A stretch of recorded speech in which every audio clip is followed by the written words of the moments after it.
Bonjour à tous, bienvenue donc pour ce nouveau webinaire Global Exam. Comme vous le savez, donc tous les mois, on organise plusieurs types d'événements sur ce format. Des événements récurrents pour vous présenter la plateforme, pour vous présenter certaines des fonctionnalités que vous pouvez retrouver sur l'interface utilisateur et sur l'interface administrateur. Et on vous propose chaque mois également un rendez-vous un peu plus thématique, un rendez-vous spécial, on pourrait dire en quelque sorte, puisqu'on invite généralement une personne à venir témoigner sur un sujet qui nous intéresse tout particulièrement, une nouvelle préparation. On avait donc eu notre enseignante partenaire Lise qui est intervenue il y a quelque temps pour le TCF, et aujourd'hui on est ravi d'accueillir John Walker qui est notre référent pour la partie FCE. Alors bonjour John. Oui, bonjour Loïc et bonjour tout le monde. Donc, on a choisi pour ce webinaire de suivre un format assez classique, hein. On va vous présenter la certification FCE. On va également vous présenter les différentes parties qui la composent, vous donner un regard et un avis justement spécialisé sur les meilleurs moyens de préparer cet examen, sur les pièges à éviter, ce qui pourra poser problème à vos apprenants. On a une trentaine de minutes, donc on va faire une présentation d'à peu près 15-20 minutes, et puis on gardera un moment pour les questions. On gardera 5-10 minutes à la fin pour répondre à vos questions. N'hésitez pas à poser toutes vos questions pendant la présentation. Notre collègue Maëlys s'est cachée de l'autre côté de l'écran, mais elle est là pour noter, prendre en note les questions que vous poserez et puis pour pouvoir nous les restituer à la fin. Dernière chose, pour celles et ceux parmi vous qui ne connaissent pas Global Exam, pour lesquels ce sera un premier contact. Donc, Global Exam est une jeune entreprise, encore une start-up, qui a été lancée il y a 5 ans et qui se spécialise sur la préparation aux tests de langue. Donc, on a une plateforme, on propose un site sur lequel vous retrouvez aujourd'hui 15 préparations. Et le FCE, justement, c'est la dernière préparation, le petit dernier qu'on a mis en ligne au cours de cet été. Je vais partager une première présentation, John, un premier support visuel qui est celui qui va nous permettre de positionner le FCE dans la constellation, on va dire, des certifications Cambridge, puisque on a, on a, comme on le sait, un nombre de certifications assez important qui existe. Le FCE a une place un peu particulière puisque tu vas pouvoir l'expliquer. Il fait partie en fait d'une suite de certifications. Et ben écoute, d'ailleurs, je te laisse expliquer en quelques mots comment se positionne le FCE parmi les autres. Ok, pas de problème. Donc, le FCA, c'est le Cambridge First Certificate. Alors, pourquoi ils ont dit First, je sais pas, parce qu'en fait, comme vous pouvez voir, c'est situé au milieu des examens. C'est pas le premier, ça c'est le Key, après c'est le PET, et ensuite le First Certificate. Le certificate, c'est l'examen ou le certificat que vous avez besoin pour prouver que vous avez le niveau B2.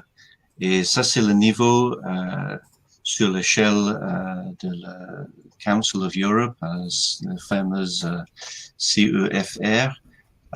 Donc ça, c'est la référence pour tous les examens, tous les tests en Europe.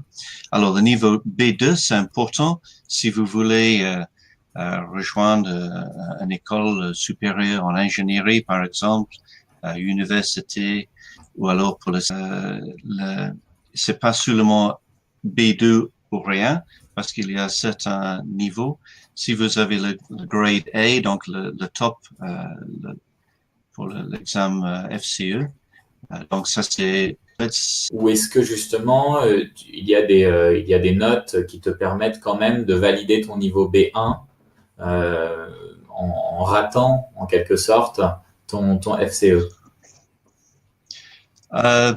Oui, vous pouvez dire que en passant le FCE, le FCE, si vous n'avez pas le A, B ou C, vous pouvez dire que vous avez le niveau B1, mais en fait, généralement, c'est pas vraiment intéressant pour un CV ou pour une école. Donc, si vous disiez que vous avez FCE niveau D, par exemple, en fait, vous, vous montrez que vous avez échoué le test. Donc, c'est ça. Ouais. Et ça, c'est un élément. C'est vrai que c'est un élément important parce que c'est une logique d'examen qui est différente, par exemple, de la logique de l'IELTS. On voit l'échelle de l'IELTS qui est sur le côté droit. Hop, je vais le surligner ici. Et cette échelle IELTS, en fait, et ce type d'examen, comme le TOEFL ou d'autres, permettent, eux, de se positionner finalement, j'allais dire, quel que soit son niveau. Bon, c'est pas tout à fait vrai parce qu'on voit que ces examens-là commencent quand même généralement à un niveau A2. Hein, c'est très rare les certifications qui valident le niveau A1. Le niveau A1, c'est vraiment très grand débutant. Mais donc l'IELTS, lui, quel que soit ton score, finalement, te permet de dire bon bah j'ai eu ce score-là, donc je suis à tel niveau. À l'inverse, le FCE, tu es quelque part, tu réussis ou tu rates, on va dire, ton FCE. C'est, soit tu l'as, soit tu l'as pas. Oui, et ça c'est intéressant de parler de IELTS parce que le format de le FCE, c'est semblable à IELTS. Donc, souvent, il y a les étudiants qui font le test FCE s'ils ont 17, 18 ans, quelque chose comme ça. Et plus tard, parce qu'ils vont rejoindre un universitaire anglophone, plus tard, ils doivent faire le test IELTS. Donc, le FCE, c'est une bonne préparation pour IELTS. C'est en 4 parties. Et c'est le timing, c'est à peu près la même chose. Donc, c'est une bonne préparation. Oui, tout à fait. Et vas-y, je t'en prie. Non, l'autre chose, c'est que une deuxième raison pour laquelle la personne fait le test FCE plutôt que TOEIC ou IELTS ou autre chose, c'est que c'est reconnu mondialement. Donc, si vous voulez rester en France, donc le test TOEIC par exemple, c'est pas mal, mais c'est bien connu en France, mais c'est pas vraiment le test TOEIC par oui, reconnaissance internationale. Reconnaissance, voilà, internationale.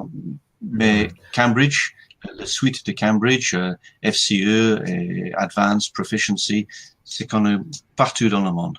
Oui, absolument. Et ça, je peux, moi, rajouter, en plus de ce que tu viens de dire, que nous, pour le coup, on a commencé comme une entreprise française. Hein, on est basé à Paris. Et c'est vrai que depuis maintenant un an et demi, on a vraiment des contacts qui se développent à l'international. Et c'est vrai qu'à l'international, on a été, dans un premier temps, on a été surpris de voir à quel point on nous parlait beaucoup plus des tests Cambridge que des autres tests. Donc voilà, après, il y a des logiques aussi un peu marketing. Hein. Il y a des pays, on sent que ETS est plus présent que Cambridge et d'autres Cambridge plus que TS. Une autre chose qu'on peut peut-être dire sur cette organisation en niveau, c'est que on a du coup vraiment un examen qui est agréable à passer, j'allais dire, pour qu'on soit justement débutant, intermédiaire ou avancé. C'est une réflexion qu'on entend souvent, là aussi chez certains de nos partenaires. Quand tu passes un TOEIC, par exemple, ou un TOEFL ou un IELTS, et que tu as un niveau débutant, ça peut être une expérience assez désagréable parce qu'il y a beaucoup de questions qui vont être difficiles pour toi. Donc, du coup, il y a l'examen, en fait, oui, on va te valider peut-être un niveau A2 ou B1 à la fin, mais tu auras beaucoup souffert pendant ton test. Alors que quand le test est plus adapté, quand on est vraiment sur l'idée de valider un niveau en particulier, les questions sont adaptées. Donc, il y a pas de niveau, il n'y a pas de question de niveau C2, en fait, dans le FCE. Il y a de mettre aussi le candidat dans une situation de confiance. Il sait qu'il il a un examen qui normalement correspond à son niveau. Voilà. Donc, s'il est bien Oui, préparé. oui, c'est abordable, oui. Le test, l'examen de Cambridge, c'est sur la compétence de langue. Donc, ça, c'est est-ce que vous parlez couramment? Est-ce que vous avez le capacité? Pouvez-vous sortir des phrases? Pouvez-vous comprendre globalement les phrases? Donc, ça, c'est pour ça que moi, j'aime beaucoup ce genre d'examen plutôt que le test de connaissance, quoi. Oui, tout à fait. Bah, justement, alors écoute, c'est la transition parfaite pour arrêter le partage de ce premier document, hop, et partager le deuxième document qu'on veut vous montrer aujourd'hui, qui est donc une présentation qu'on va revoir ensemble, qui va nous servir un peu de guide sur le contenu du FCE. Voilà. Alors, je vais essayer de le passer en plein écran. Ça doit être... J'espère que je ne vais pas me tromper. Hop. Voilà. Bon. Voilà, bah écoute, ça devrait aller comme ça. Ce sera bien. Je pense que... Ou alors, je peux peut-être faire encore mieux. Hop, plein écran. Voilà. Ça s'affiche correctement pour toi? Oui, il me semble, oui. Ok, super. Bon, bah, si tu le vois, c'est que tout le monde le voit.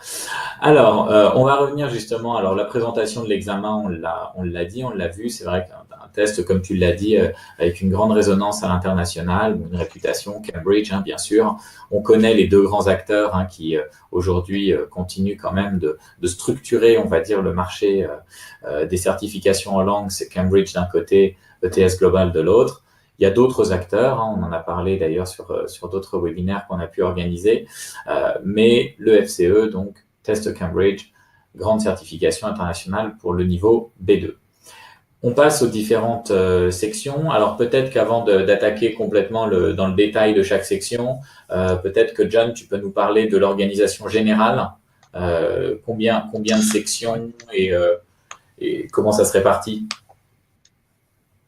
OK, pas de problème. Donc, il y a 4 sections qui correspondent approximativement les 4 compétences en langue. Ça veut dire reading, lecture, writing, listening, speaking. Donc, reading, en fait, alors ça c'est quelque chose à noter. Le premier partie, c'est reading, use of English. Ouais. Et ça, c'est important à noter que c'est reading and use of English parce qu'en fait, l'examen FCE, ça a changé en janvier. Donc, à partir de janvier 2015, c'est reading use of English, c'est réorganisation d'examen. Donc, pour la personne qui veut préparer l'examen, ils vont trouver beaucoup de choses sur l'Internet gratuites, mais souvent sur l'Internet, c'est l'ancienne version de l'examen. Donc, ce qui est intéressant à noter sur Global Exam, c'est que, bien sûr, c'est tout le matière pour la nouvelle version. On est à jour. C'est vrai qu'on est à jour voilà. et Donc, tu as raison. Oui, tu as raison de le signaler parce que c'est très formaté. C'est des tests qui sont très formatés. Le format change régulièrement. Bon, régulièrement, exact. On va dire tous les 5 ans, tous les 10 ans. La plupart du temps, il y a des modifications. Et tu as tout à fait raison.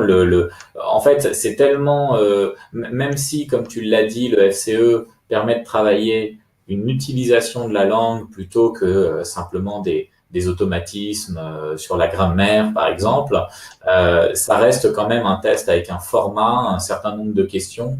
Là, vous le voyez hein, à l'écran, chaque partie est très, très structurée. Donc, avoir le bon format, c'est essentiel en effet pour bien comprendre le test. Oui, exact, oui. Donc, alors, reading use of English, donc, oui, vas-y.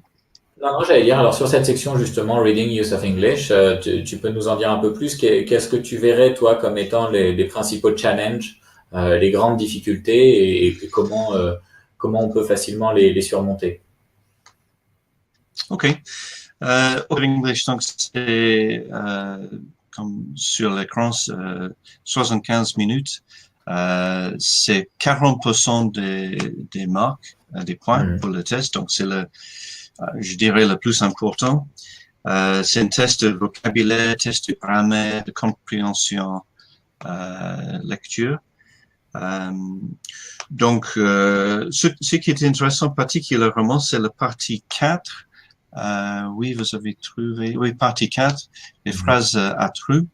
Parce qu'en fait, là, c'est une forme de question. Si je me trompe pas, je crois que c'est seulement le FCE qui fait ce genre de questions où vous avez une phrase et une deuxième phrase avec une trou, donc il faut trouver un mot qui correspond. Et ça c'est intéressant parce que ce que j'ai noté pendant les années que j'ai fait les cours, les classes de FCE, assez souvent, la même question ou le même mot revient. Donc, un bon entraînement avec Global ou avec un bon entraînement là, sans doute, vous allez voir probablement la moitié des questions qui va sortir dans l'examen. Donc, ça, c'est intéressant à noter particulièrement pour ce parti-là. Il y a des thèmes récurrents, c'est vrai, ça on le voit dans la plupart des tests. Le FCE, on l'a pas dit sur une différence fondamentale parce qu'on a évoqué entre autres le TOEIC ou le BULATS, mais c'est un test généraliste. C'est un test, le FCE, qui n'est pas un test professionnel, mais qui vraiment couvre plusieurs aspects de la langue, tous les aspects de la langue, mais voilà, comme tu le dis, même quand on couvre tous les aspects de la langue, ben, bien évidemment, il y a des aspects qui sont plus usuels que d'autres. Donc, il y a quand même une récurrence dans les thèmes. Il y a quand même des choses qu'on va retrouver. Et c'est vrai que sur ces phrases à trous et ces textes à trous, parce qu'il y a aussi pas mal de paragraphes à trous dans le FCE, on a aussi toutes ces questions qui sont de recontextualiser une phrase.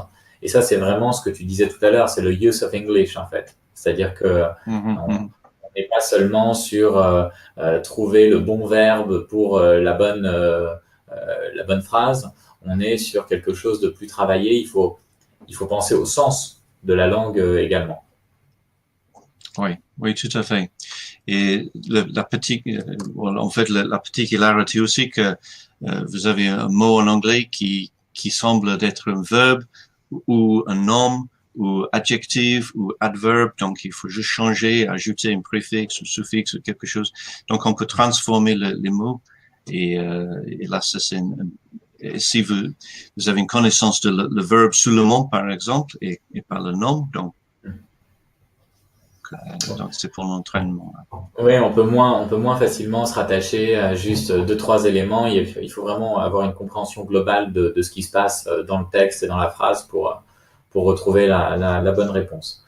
Est-ce que tu vois sur cette section, est-ce que tu vois une autre partie, d'autres choses qu'on pourrait dire ou... En fait, sur cette partie-là, le partie 1 à 4, c'est le test de vocabulaire et grammaire, notamment. Et le partie 5 à 7, qui est le test de lecture, de reading compréhension. Celui que souvent est pas facile à gérer, c'est le partie 7. Il y a plusieurs paragraphes et plusieurs questions, donc c'est surtout trouver quel paragraphe s'associe avec quelle question, ou quel paragraphe avec quelle personne ou quelle situation. Donc ça c'est une compréhension globale et détaillée à la fois, si vous voulez ce que je veux dire. Donc souvent la compréhension c'est une compréhension globale ou une compréhension de détail, mais là, c'est les deux ensemble. Donc, c'est une petit challenge. Donc, le partie 7, si je peux donner un petit conseil, focaliser sur le partie 7 pour l'entraînement. On peut organiser son temps de travail comme on veut pendant l'examen, John. On bien peut sûr. de toute manière, voilà, c'est la durée qui est donnée, 75 minutes, est une durée générale. Et après, on peut commencer par la partie 7 avant d'aller sur la partie 1. Donc ça, c'est souvent un conseil qu'on donne sur les certifications. Allez faire ce qui est compliqué peut-être en premier. Vous ne vous retrouvez pas bloqué à la fin sur quelque chose où vous allez devoir réfléchir un peu plus. Et la deuxième chose, bien sûr, c'est par contre, fixez-vous un temps maximal pour chaque partie. Parce que si par contre vous commencez par une partie difficile et que vous y passez trop de temps, bah là vous allez manquer des points faciles sur les autres, simplement parce que vous aurez même plus le temps de les réaliser. Donc voilà, faut s'organiser, faut mettre certaines choses en avant, mais il faut pas non plus oublier que on marquera des points si on répond à toutes les. Tiens, quelque chose, il n'y a pas de points négatifs dans les FCE. Non, il n'y a pas de négatif. Non, Hmm. tu veux gagner les points tout au long de le test. Oui. Voilà. Donc, Ah, oui. importance aussi, bien sûr, de bien répondre à toutes les questions. C'est un peu bête de donner ce conseil, mais c'est un Non, conseil c'est vrai. qui est quand même, Oui. Et surtout qui est le quand même valable. QCM, parce que, Ah et même ben, ça les reste, textes à voilà. trous, s'il reste 30 secondes, il y a une dizaine de questions qui restent, donc mettre quelque chose, qui sait. On sprint, exactement. Bon, ça, on le dit pas trop fort parce que Oui. c'est pas un conseil qu'il faut donner aux étudiants. On passe à la partie listening. Oui. Alors, on peut passer à la partie listening. Donc, partie listening, qu'est-ce que tu identifies? Pareil, quelles sont les principales difficultés? Comment tu vois les choses? Euh, OK, donc encore une fois, oui, il y a 4 parties, 40 minutes. Ça représente 20% des points. Intéressant à noter que vous pouvez entendre le listening 2 fois. Donc ça, c'est Hmm. intéressant. Euh, une fois pour essayer de trouver la réponse, deuxième fois pour vérifier ou alors trouver la réponse si vous n'avez pas fait la première fois. Pour les questions, c'est le QCM, c'est le texte à trous, c'est le texte où il faut associer le listening avec la personne ou avec la situation. Euh, non, je crois qu'il n'y a pas de difficulté particulièrement, sauf peut-être encore une fois, la dernière partie, la partie 4, c'est un Hmm. peu semblable comme nous avons parlé là pour la lecture. Il faut s'associer à quelque chose avec le question ou la personne qui correspond. Hmm.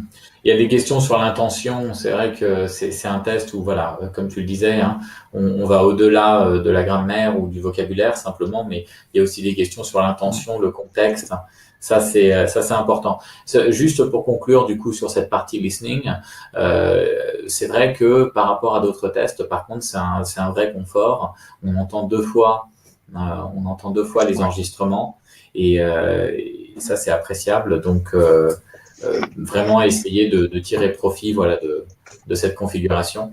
Bon, mais c'est vrai, ouais, c'est bien puisque dans la vie de tous les jours, on peut aussi demander aux gens de répéter. Donc, c'est une bonne, c'est une bonne ouais, c'est chose. vrai. Ouais, Alors, on passe à la ouais, c'est section vrai. speaking. Et juste Oui. ajouter quelque chose aussi. Euh, ce qui est important à noter pour le listening, c'est pas seulement les accents britanniques. Oui. Quelquefois, il y a les accents australiens, des États-Unis. Je dirais c'est pas les accents extrêmes, Mhm. mais quand même il y a la particularité de certains accents. Mhm. Euh, Par exemple, l'accent américain souvent pour la lettre T, ils ont une sorte, ils prononcent comme un D, chose comme ça. Donc il faut avoir certaines habitudes pour non seulement le BBC, par exemple, un accent BBC, mais plusieurs accents et comme ça, il n'y a pas de surprise le jour J. Hmm. Oui, tout à fait. Pareil, ça, on fait un gros travail, nous, pour reproduire Mm. les différents accents. On a fait une étude, même en écoutant un certain nombre de tests qu'on pouvait trouver dans des manuels, puisqu'il y a il y a des ouvrages qui préparent aussi aux tests. Et donc, du coup, on a vraiment cherché à identifier quelle était la part de chaque accent. Ce que tu viens de dire, par contre, c'est important parce qu'il y a des accents autres que l'accent britannique. Mais par exemple, pour un étudiant qui a été habitué, comme tu l'as dit tout à l'heure, en France, on aime beaucoup le TOEIC, par exemple. Un étudiant qui a été habitué au TOEIC, ben là, il va entendre des accents britanniques. Alors là, pour le coup, il va quand même passer tout l'examen à entendre principalement des accents britanniques. Et ça peut être ça peut être un peu perturbant. Euh, Tu le sais, John, les séries télé aujourd'hui, en plus, sont toutes américaines. Donc, Oui, c'est vrai. Mais ça, les c'est un bon oreilles, entraînement aussi. Hein. Ouais. les oreilles C'est sont un bon fortes. entraînement aussi parce que d'avoir l'habitude. Parce que tu sais, chaque langue, c'est pas seulement les sons, mais c'est aussi l'intonation, hein, la Ouais. musique, donc la façon de poser une question, Mm. s'exclamer. Donc tout ça, c'est important. Donc oui, regarder les séries sur YouTube ou quelque chose, je sais pas. Pourquoi pas? C'est un entraînement pour les oreilles. Mm. Ouais, tu as cité la BBC, c'est très bien. Comme entraînement, on peut écouter, il y a des très beaux reportages sur la BBC, donc c'est parfait. On passe à la section speaking. Section speaking, ça, Ouais. là, pour le coup, on commence à avoir quelque chose de particulier. Explique-nous un petit peu. Oui, tout à fait. Donc, tout d'abord, c'est 14 minutes, donc c'est vraiment court. Mm. Ça passe très, très rapidement. La particularité, encore une fois, c'est 20% des points, mais la particularité là, il y a l'examinateur et deux candidats. Il y a la première partie, c'est une discussion entre l'examinateur et une candidat ou un candidat. Et ensuite, il y a une discussion entre les deux candidats et Mm. finalement, une discussion entre les trois. Donc, ça peut être un petit peu déstabilisant si vous n'avez pas eu l'occasion de faire un entraînement avant Ouais. l'examen.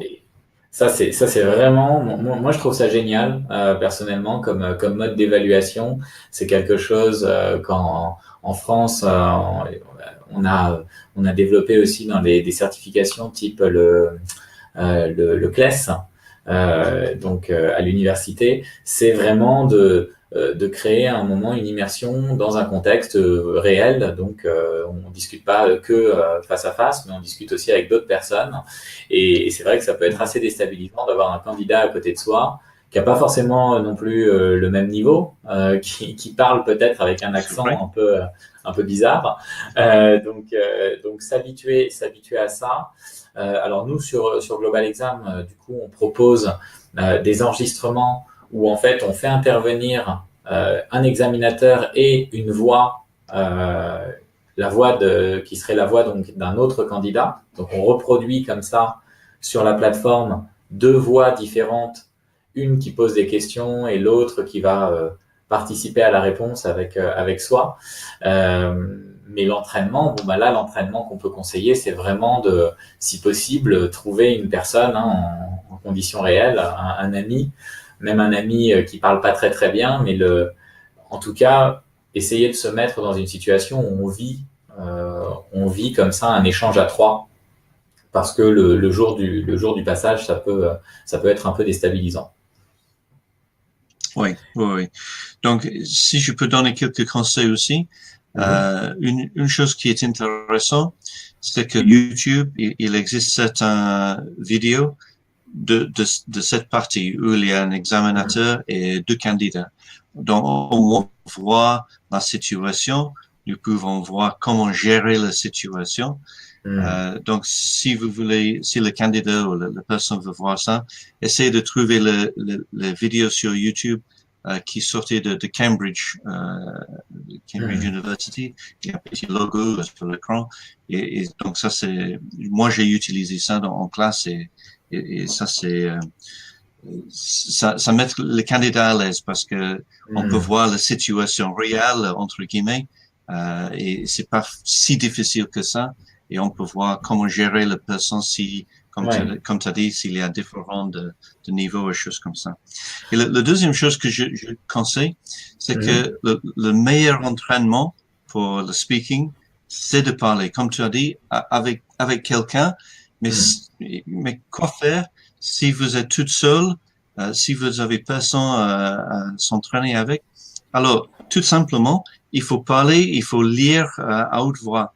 Donc, par exemple, un transcript les parties speaking sur Global, par exemple, ou même juste, tout simplement, juste un journal ou quelque chose, lire à haute voix pour que parler en anglais, que d'avoir les mots en anglais dans la bouche, c'est pas bizarre, c'est normal, vous avez l'habitude et comme ça, pendant le test, les phrases vont sortir facilement et vous pouvez être rapidement à l'aise.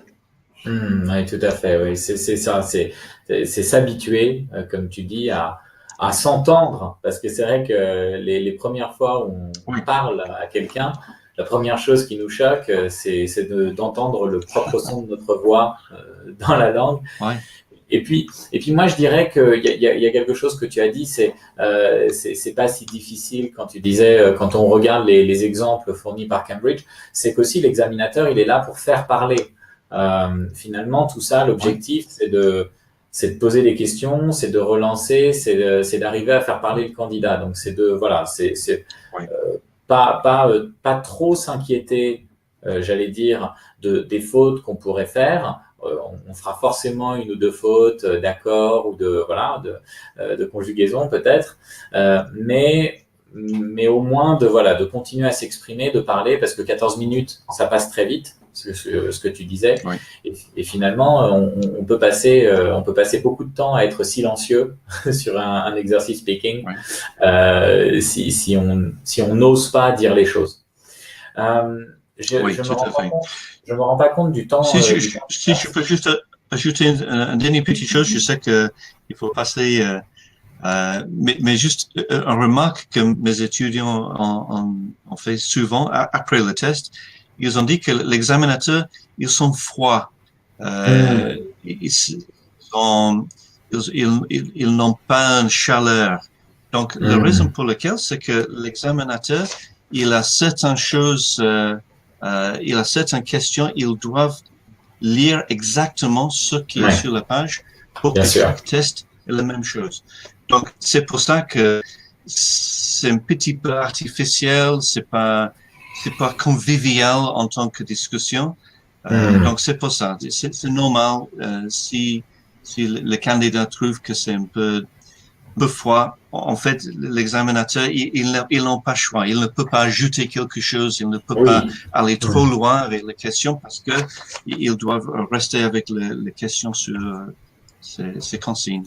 C'est un test standardisé. Tu as tout à fait raison de le rappeler. C'est la difficulté, le niveau de difficulté des questions doit être le même pour tous. Hein. Quand on crée ce genre de test, le vocabulaire qui est employé dans les questions, les temps, enfin bref, tout est pensé pour que ce soit exactement, que ça corresponde exactement au niveau. Donc on peut pas baisser le niveau de l'examen en reposant une question d'une manière différente. Ça c'est vrai. John, on est très bien ensemble et on a déjà un tout petit peu dépassé le temps qui était prévu. Je te propose du coup qu'on passe rapidement sur la section writing. Je vais demander à Maëlys s'il y a des questions. Pour l'instant, pas de questions, donc écoute, c'est tant mieux. Comme on a déjà dépassé un peu, on va profiter donc de prendre 2-3 minutes pour le writing. Et vas-y, je te laisse nous dire sur cette dernière section quels peuvent être tes conseils. Ok, très rapidement, la section writing, oui, donc c'est assez long, hein, 1h20. Encore une fois, 20% des points. Il y a deux writing. Le premier, c'est un essai, donc il n'y a pas de choix. Il faut faire la rédaction comme ils ont dit. Mais la deuxième partie, il y a toujours un choix entre différentes formes d'écriture, de writing. Souvent, c'est un article, c'est un email, une lettre type, un report ou quelque chose comme ça. Donc, il y a toujours un choix. Donc, ça, c'est intéressant parce que on peut s'entraîner sur un ou deux formes d'écriture pour que le jour J, on peut focaliser sur ce que nous avons déjà préparé. Ouais, Alors, tout encore à une fait. fois, s'il y a un petit conseil que je donne toujours aux étudiants, c'est essayer pour l'entraînement, essayer d'utiliser le vrai euh, euh, writing paper, le papier que vous avez sur l'examen.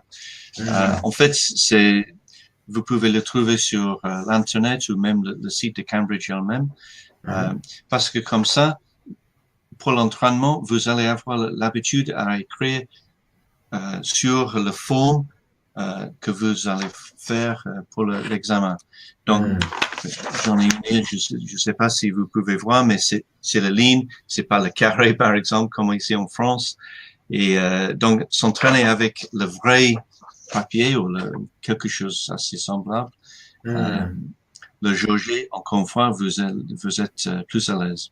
Oui, tout à fait. Ça libère complètement et ça permet de se focaliser sur l'exercice. Moi, honnêtement, la section writing, alors je m'étais entraîné une fois parce que je voulais comparer un petit peu justement les writings des différents examens qu'on propose.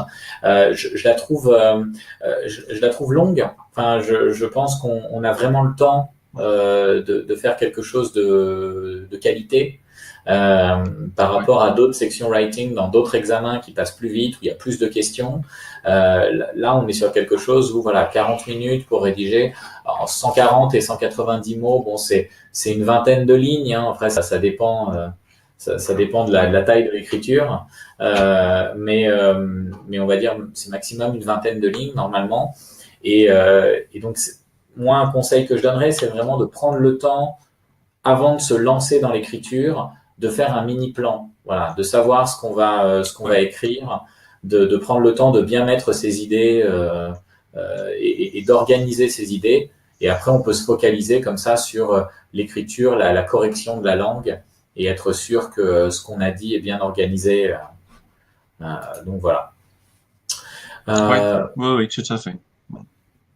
Ok, bon ben écoute, John, voilà pour cette présentation. Alors on a une question qui nous est arrivée. Maëlys, dis-moi. Sur Global Exam, Oui. que propose notre préparation, le nombre d'exercices et d'examens? Alors sur Global Exam, c'est très bien. C'est la transition vers la fin de ce webinaire. Donc bonne question. Donc sur Global Exam, on propose aujourd'hui une préparation qui est constituée de 15 examens complets.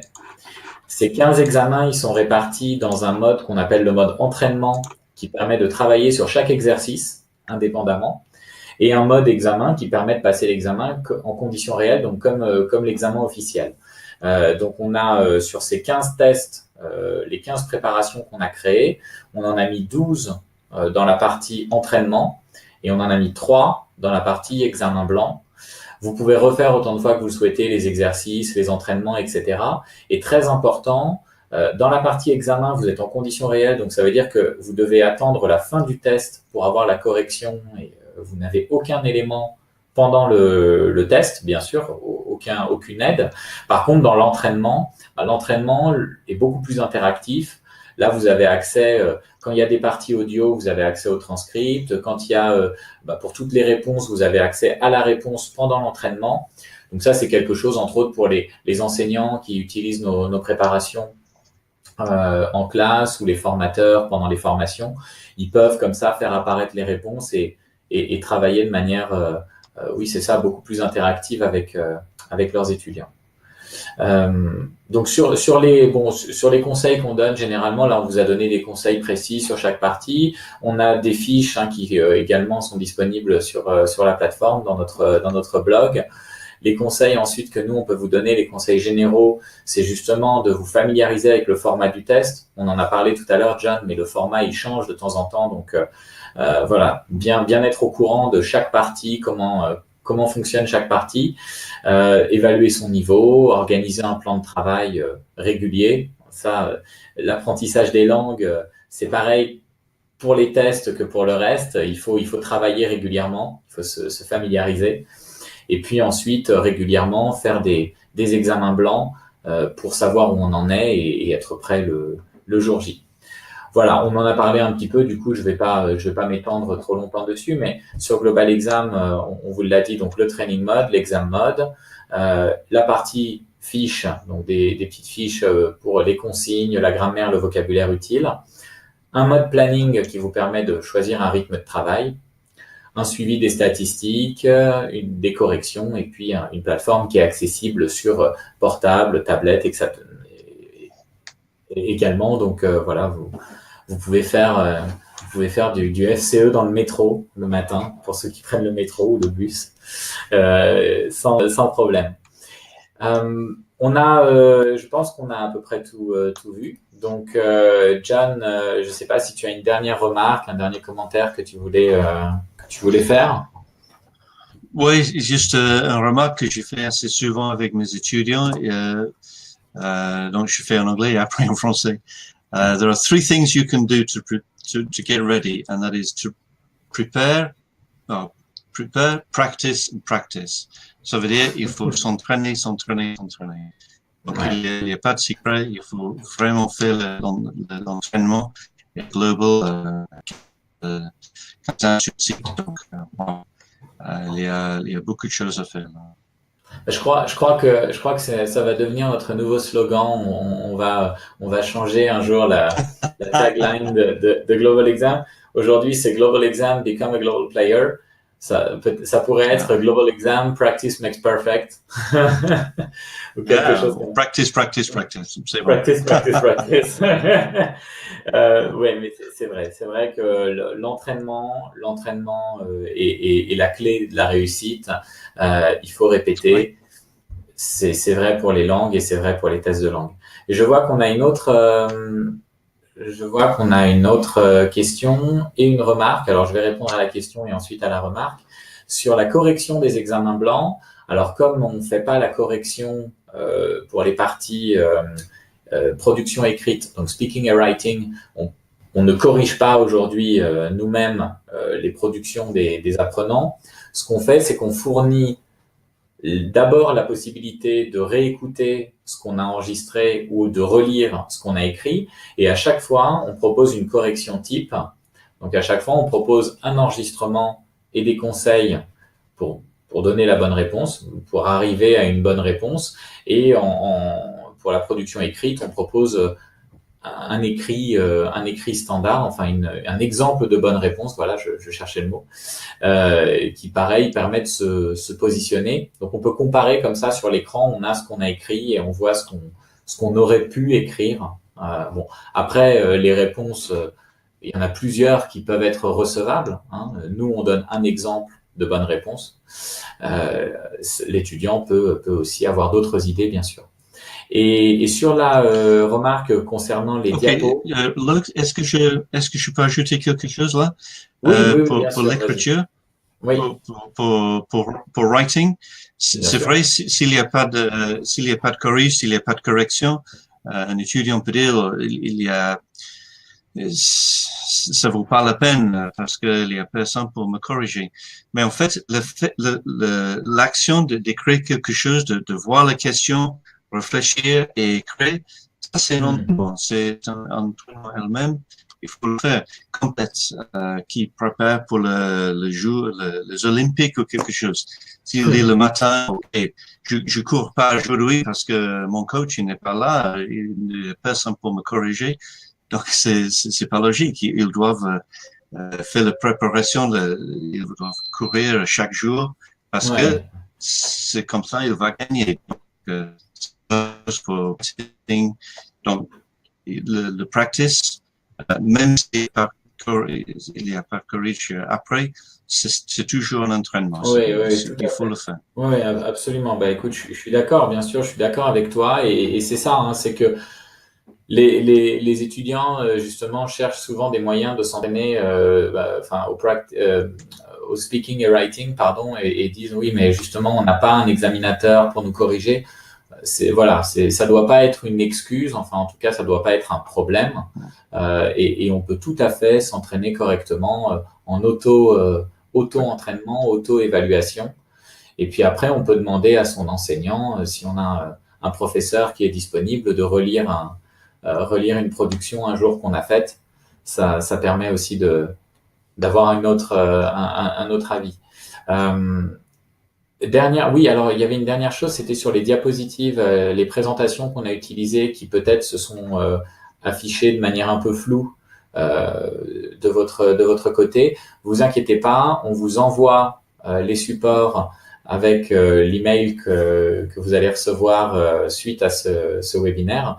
Donc toutes les présentations qu'on a utilisées aujourd'hui seront dans l'email qu'on va vous envoyer. Voilà. John, je te remercie encore une fois d'avoir été disponible et d'avoir été de si bons conseils pour les participants d'aujourd'hui. Oui. Et puis, OK, merci. je te dis à bientôt parce qu'on va continuer à travailler. Je crois que on n'a pas fini, on a un ou deux projets encore à faire avancer ensemble. Très bien. Super. Bonne journée à tous et à très bientôt.